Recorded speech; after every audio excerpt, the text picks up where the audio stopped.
Hello, J-Street. Dear friends, thanks for inviting me to address your distinguished conference.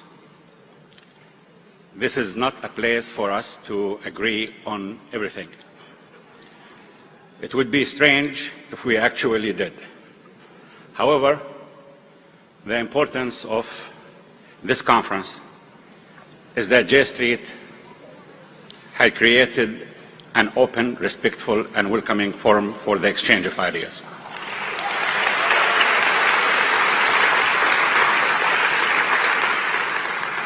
It's ironic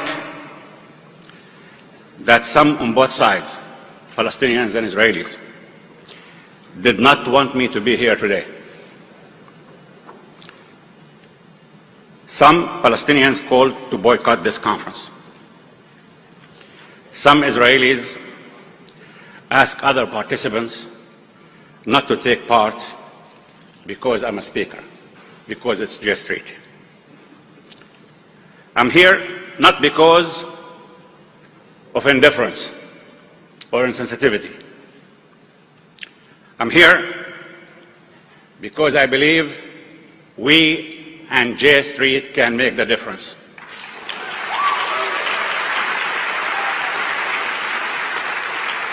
While we may disagree on some things, we agree on basic principles.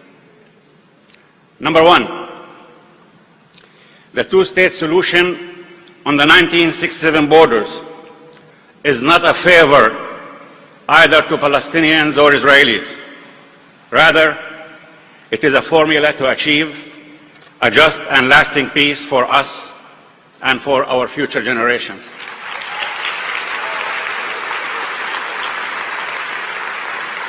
Second, occupation corrupts.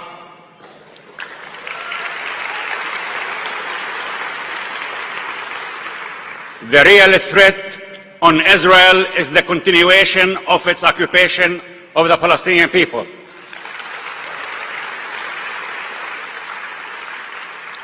What you see in Israel today, racism and the appetite for further land grabs have become mainstream, is a consequence of decades of occupation carried with impunity. Third, settlements are not only obstacle to peace. Funding settlements is immoral, illegal, and most importantly, it denies the Palestinians' right to self-determination. I think we agree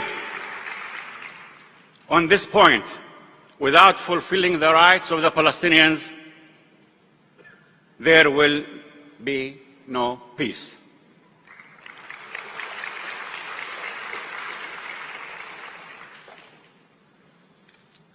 I'm not here to speak about the future of Israel. They, Israelis, can decide it. Nevertheless, it's not a secret that, as expressed by Yitzhak Rabin, without a future for Palestine, there is no future for Israel.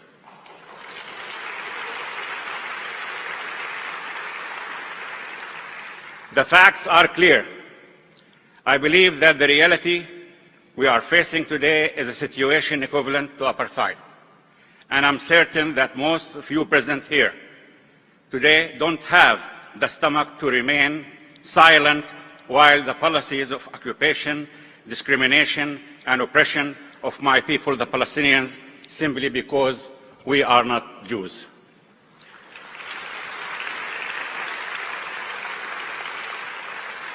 That is why I did not come here to lecture about figures. I'm not here to remind you that for the first time since 1948, there are more Palestinian Christians and Muslims than there are Israeli Jews within the territory of British historic mandated Palestine. You know well that if we fail to achieve the two-state solution, the Palestinian people are not going to disappear. as some in the Israeli political establishment still dream. Nor there will be any Palestinian that will give up his right and accept permanent subjugation as this Trump administration wants.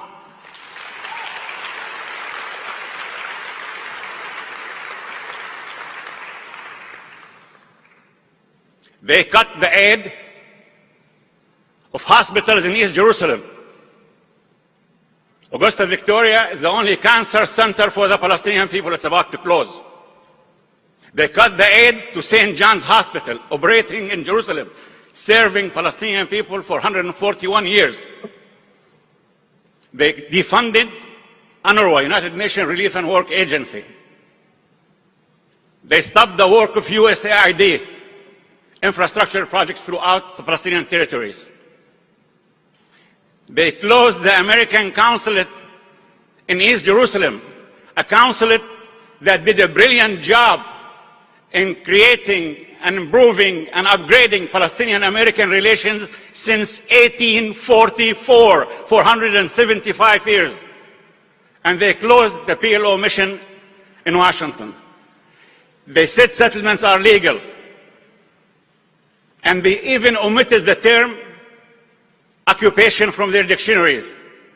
And they took out from the map of the State Department the term Palestinian territories. They wanted me to come on my knees. I will not do that. We will not do that.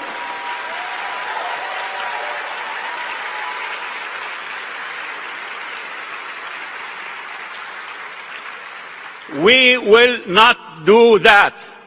And at the same time, we will not give up on making real, genuine, lasting, comprehensive peace between Palestinians and Israelis. No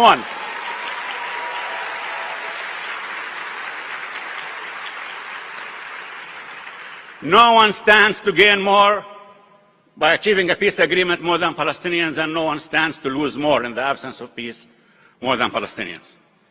And we are committed to the two-state solution. Not because the term is nice, because this is the only option. Live and let live.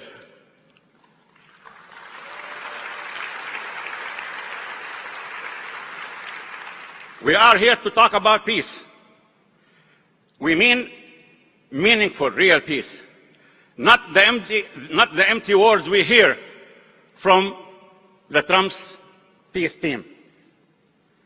Peace is an end that must be rooted in justice. We certainly cannot talk about peace without acknowledging the inalienable rights of the Palestinian people.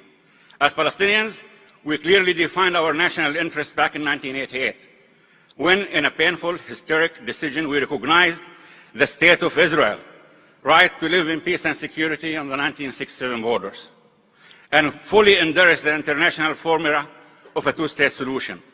While we still support this formula, it's now opposed every day in word and deed by the Israeli government and by the US peace team, and by others. The two-state solution is a well-defined formula and requires the end of the Israeli occupation that began in 1967. It mandates the creation of a sovereign, independent state of Palestine on the 1967 borders with East Jerusalem its capital. It requires a just negotiated solution to the refugee issue based on the United Nations Resolution 194 as specified in the Arab Peace Initiative. There can be no two-state solution with annexation of East Jerusalem, nor with annexation of the Jordan Valley.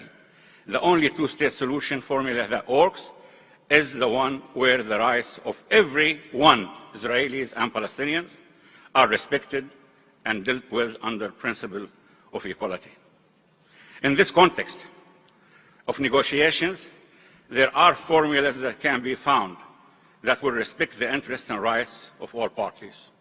This includes Jerusalem. East Jerusalem, the capital of Palestine, West Jerusalem, the capital of Israel, but then it can be an open city the day after peace.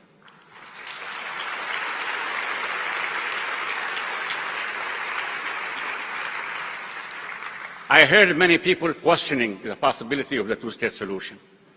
I heard many people questioning the possibility whether we can achieve peace on core issues: Jerusalem, border, settlement, refugees, security. It is all doable. It's doable. And if not this year, in 50 years, the only solution will be the state of Palestine with East Jerusalem's capital to live side by side in peace and security with the state of Israel. The difference? How many lives will be lost till we leave these people in this administration of the United States and the Netanyahu government experiment with the lives of our children and grandchildren? I personally don't see an alternative to a two-state solution. Yet, I'm not blind to the realities on the ground. I would love to tell you that the two-state solution will always be the option. Yet, many see the realities on the ground and that every day the prospects of the two-state solution slip further away. Israeli settlers in the West Bank have tripled since the beginning of the peace process. The infrastructure that has been built for them aims to make the process of occupation and settlements irreversible. Now, we hear calls for further annexation of the Jordan Valley and elsewhere, all to prevent the establishment of a Palestinian state. This will not happen. A Palestinian state will be created and will live in peace side by side the state of Israel on the 1967 borders.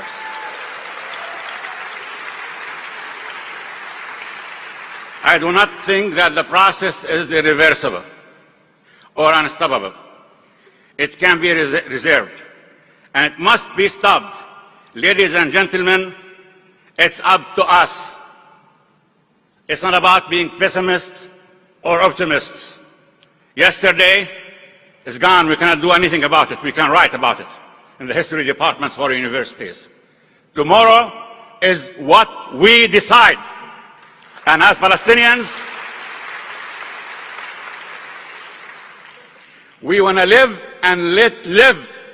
Israel next to the state, to Palestine, living side by side in peace and security on the 1967 borders. This is the only way for a future of Palestinians and Israelis.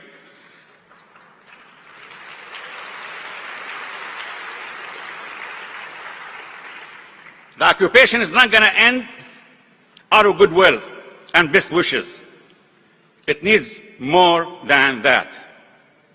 Here in the US, there are several organizations that participate in funding settlements. If you want the two-state solution, this has to stop.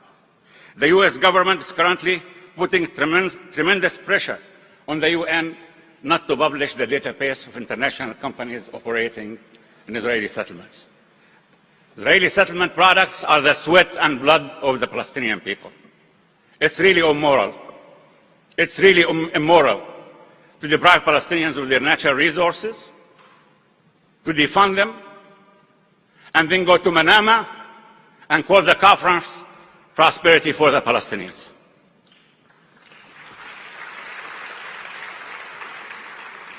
Netanyahu and the US administration peace team have defined being pro-Israel as being pro-occupation. There's a big difference between pro-Israel or being pro-Israeli occupation.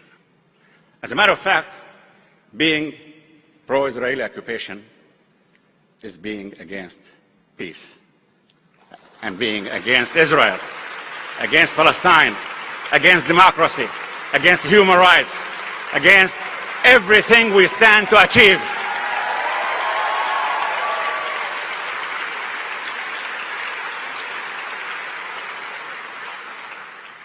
Ladies and gentlemen, we don't have a partner in the US administration. That's very unfortunate. We have nothing against the US. On the contrary, we have always had the best relations since the peace process began with the United States, various administrations. We may differ. I'm not denying that they were pro-Israel, but they were consistent, standing tall for the two-state solution. This administration wants to undermine the two-state solution. This administration is telling us either you accept and come to your knees, or you're going to suffer more and more and more. All right. We have not developed the techniques to stand guards on people's lips, especially president's lips. We have not developed the techniques to kill ideas with bullets. Those who want to defeat terrorism in the region must understand that this is a must. Terrorism and extremism must be defeated in my region.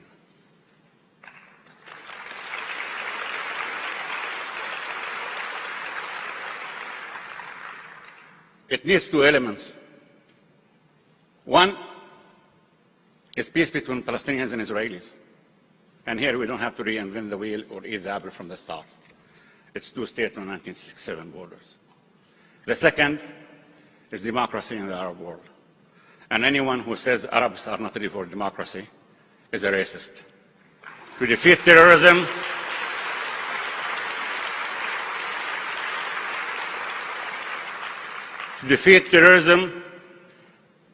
we have to have democracy, human rights, women's rights, accountability, transparency, and the rule of law.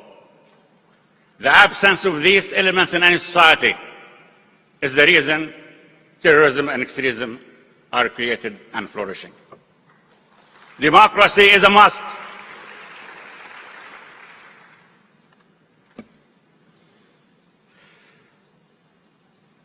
The closure of the Consulate in Jerusalem showed the ideological synergy between the settlers and the Israeli government and the US administration peace team.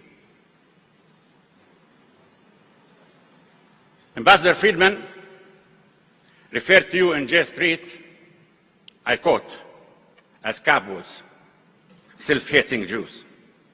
If you are cabos and self-hating Jews, how does he look at me? What am I? And then when he was asked in Congress and the Senate confirmation about annexation and whether he would support it or not, he said, no, I will not support annexation. And he was cutting the ribbon in the Golan Heights, announcing its annexation, and he supported the annexation of the Jordan Valley. This is part of a difficult moment for all of us. For all of us who struggle for peace and human rights.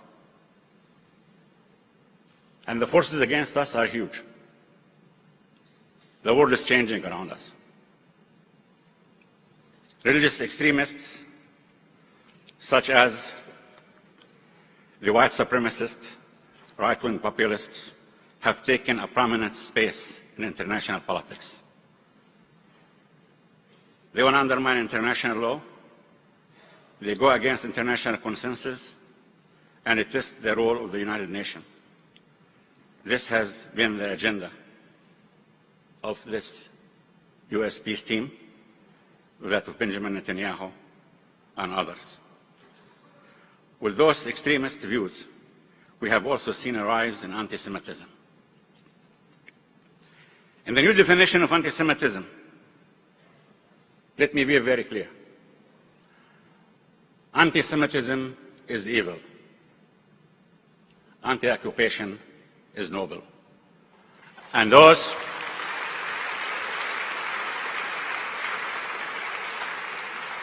who are trying to mix between the two are determined to defeat us. Because I could care less if someone's pro-Palestinian or pro-Israel. My world is divided between those who are pro-peace and life and those who are against peace and ally with death. That is the truth. Anti-Semitism is evil, shameful, and unacceptable wherever it's found. Using this term to refer to those who oppose the Israeli occupation is an ugly distortion of reality, because being anti-occupation, as I said, is noble. Referring to those of you here and who call for an independent Palestinian state to live side by side the state of Israel and the 67 borders as self-hating Jews is despicable. We should fight all those attempts As today, several presidential candidates, I heard them.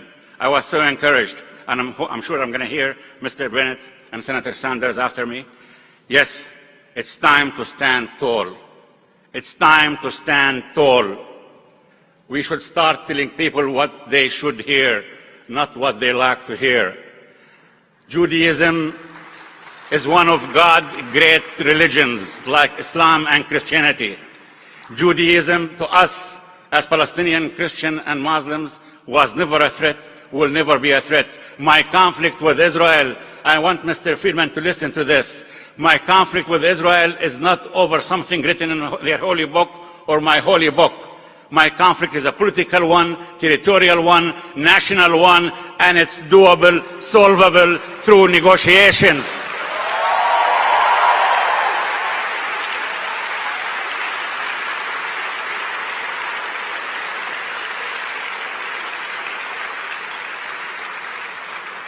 The God of the Jews and the Muslims and Christians is not a God that advocates conflicts and bloodshed and hatred and racism and apartheid. That's the truth. And we have many in our region who go to the places of worship not to worship God, but to use God. And using God in our region means bringing out thugs and criminals and murderers, regardless of their names, religion, or anything. Those people who take innocent people's life just simply because they don't follow us. Those are criminals and thugs. That's what ISIS is all about. I hear some Western intellectuals refer to them as extremist Muslims. These are thugs and criminals and murderers. And we should stand tall to find all extremists. Because when I say the real threat on Israel is Israel's occupation, I say the real threat on Arabs are Arabs. 80% of our population are less than 30 years of age. 58% of them are less than 20 years of age. This is the time to revisit our education structure, economic, jobs, freedoms, women's rights, human rights. My mother happens to be a woman. I have twin daughters who are so professional. One is an eye surgeon and the second one is a university professor. I will not allow any forces to subjugate them to rules alien to religion, social factors, advancement, simply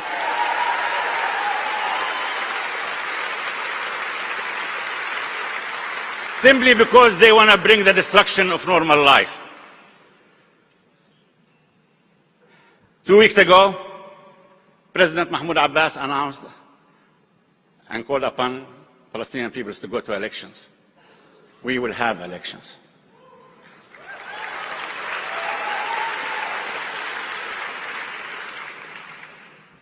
Yes, we will have elections, and we're doing everything humanly possible in order to have presidential and legislative elections that all Palestinian political parties and all Palestinians who don't belong to political parties, as I heard the young youth today speaking in your conference.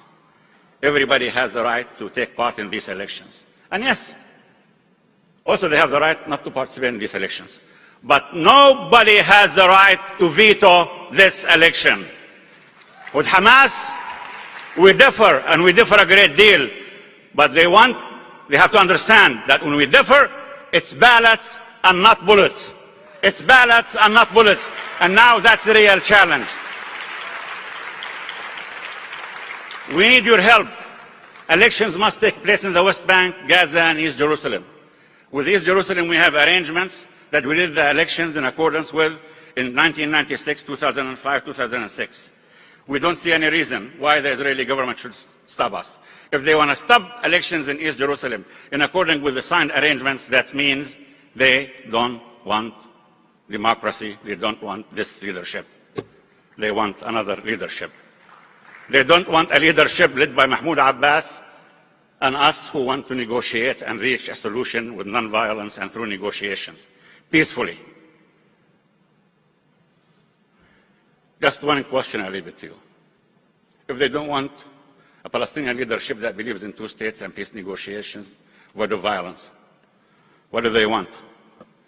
Do they want those who send suicide bombers? I want to finish by saying, a few weeks ago you celebrated Rosh Hashanah, which represents a new beginning. In a few weeks we will be celebrating Christmas in Bethlehem, which represents the birth of hope for many. We have no right to give up. We have no right to give up.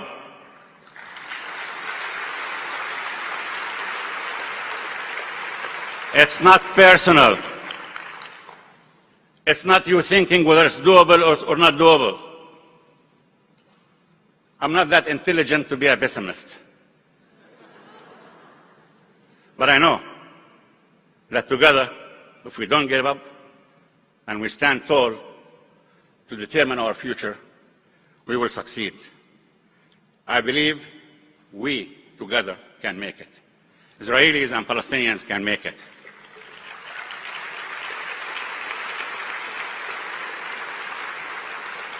And through this podium, I would address the Palestinian people. Don't despair. You're not alone. Look at these people. Look at the international community as a whole. In the European Union, the African Union, non-aligned movement, Islamic countries, Arab countries, Latin America, and the Caribbean. Everyone on earth, except for the Trump administration and the island of Nauru. With all due respect. The occupation will end. We will have an independent Palestinian state with East Jerusalem its capital, to live side by side in peace and security with the State of Israel on the 1967 borders. This is not an injection of hope. This is not optimism. This is the most needed thing for Palestinians and Israelis. There will be no future for us without the two-state solution. We know the formula. We know it's achievable. Let's keep working for that shared goal. Let's not give up. Let's not give those elements on both sides who want to undermine the future, peaceful future. We're not great, and we don't want to be great. Peace for us and the Israelis is about being normal. Help us. Stay the course with us. Stand tall with us. Don't give up. And we together shall make it. Thank you very much. So beautiful.